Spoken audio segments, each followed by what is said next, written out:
Hi and welcome to the Arsenal Circle. Here to talk to you today about the latest fixture between Manchester City and Arsenal in the Emirates FA Cup. A very close match this was. I think it's an undeserved result.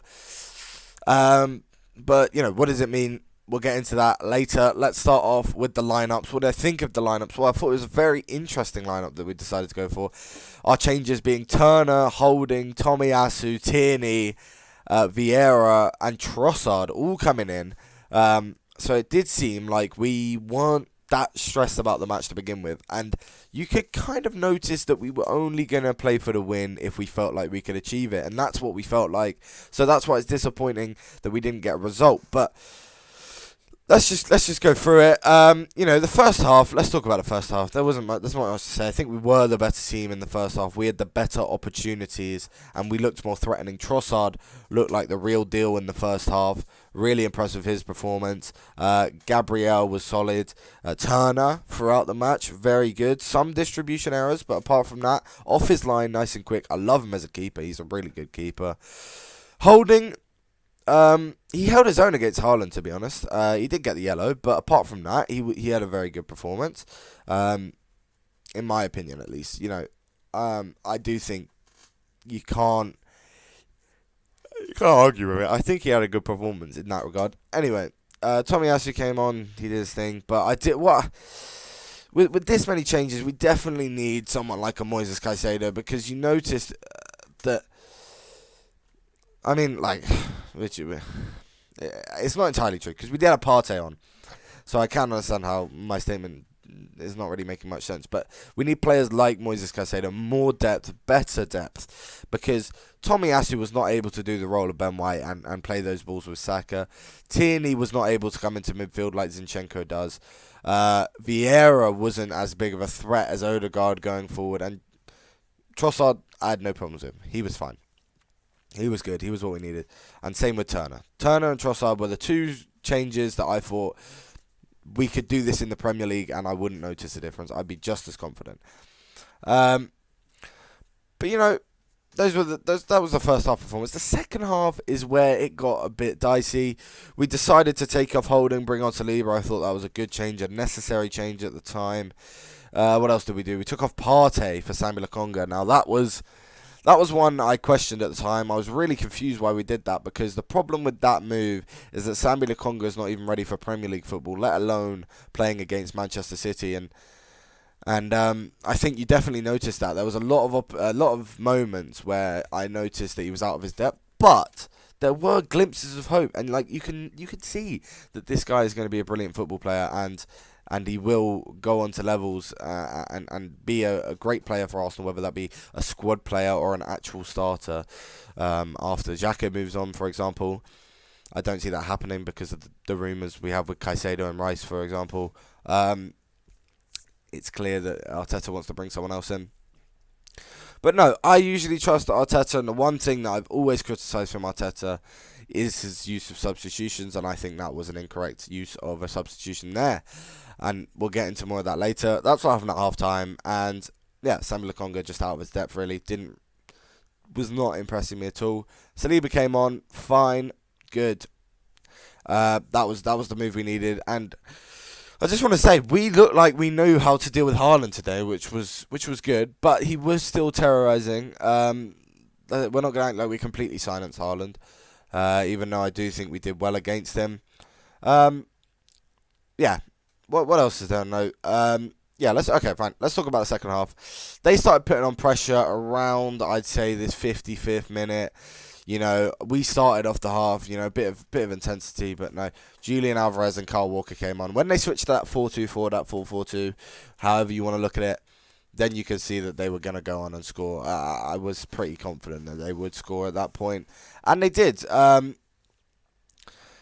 A scrappy goal. I don't think it's a goal we deserve to concede. It was an unlucky goal, but a brilliant finish from Nathan Ake, who I'll get onto more about later. A brilliant finish from Nathan Ake, who he's a brilliant player, by the way. Really severely underrated. But yeah, good finish from him. So in that regard, I guess the goal is deserved. But I think it was against the run of play. And then we move on to us just trying to get that goal back. We started off a bit sluggish, but the intensity was there. When we started pushing for a goal back, and when we started properly attacking in this match, you really noticed glimpses of hope, especially when Martinelli came on. Now, this happens right after the goal. We bring on Martinelli, we bring on Zinchenko. Now, the first thing is that I don't think we should have brought Trossard off, but I was wrong. Because when Martinelli came on, it just added a whole different level to the game. Because Trossard and Martinelli are very similar players and very different players at the same time. Just the intensity they bring is completely different. The way they dribble the ball, the way they choose to take on defenders in one-on-ones. And I don't think it was a matter of Trossard being bad, because there are a lot of things that he did well. I just think Gabriel Martinelli was more suited to go at Kyle Walker and Rico Lewis. Well, obviously not Rico Lewis because he came off at that point, but Gabriel Martinelli was more suited to go at Kyle Walker. And I think, to be honest, Trossard was probably more suited to go at Rico Lewis. Anyway, Zinchenko came on. I thought that was a good move. You could see the passion there. He didn't seem like he liked City at all. He was fuming when the ball was going out of play. He was shouting. He was rowdy. He was aggressive. He showed passion. I loved that. And he was brilliant when he came on. No complaints for me. And the substitution that I thought we needed was Martin Odegaard coming on, but for Bukayo Saka. It's so interesting to me because a lot of people. This is where I go on to the Ake stuff. A lot of people are saying that Ake pocketed Bukayo Saka. That is such a strong statement. But I disagree. I think Ake's done really well against Saka, and he's definitely shut down Saka in a lot of instances. But Saka didn't have many opportunities at all. He was barely given the ball. You barely given him a chance. And a lot of that was down to Vieira not playing the ball to him. None of the defenders playing the ball to him, such as Zinchenko or Ben White, they're both missing. Saliba, who came on and he started playing the balls, and that's when we started to notice. And the link-up play just wasn't there as much as you would like to see it with Arsenal usually. So yeah, that's the problem I had with that. Saka came off, and then we brought on Odegaard. So Vieira goes on the right, Odegaard comes here, but Vieira just did the same thing as Saka when he came on. Because he's not at the level of Saka. I think if we had Saka there, maybe Ben White at right back, we could get a goal through Saka. And because let's not act like Ake pocketed Saka. Saka is still one of the best wingers in the world, and that's undisputable, to be honest. One bad game and everyone on his backs. It just shows how good he is and how jealous people are. But yeah, did think I'd mention that. Another thing I want to mention is Nketiah. Again, our attack didn't do all that much. Trossard did quite a bit at the start, but apart from that, we weren't really present in attack. I don't know. We didn't look bad, but we just never looked like we were going to score. Actually, we did, but not from the attackers is what I mean.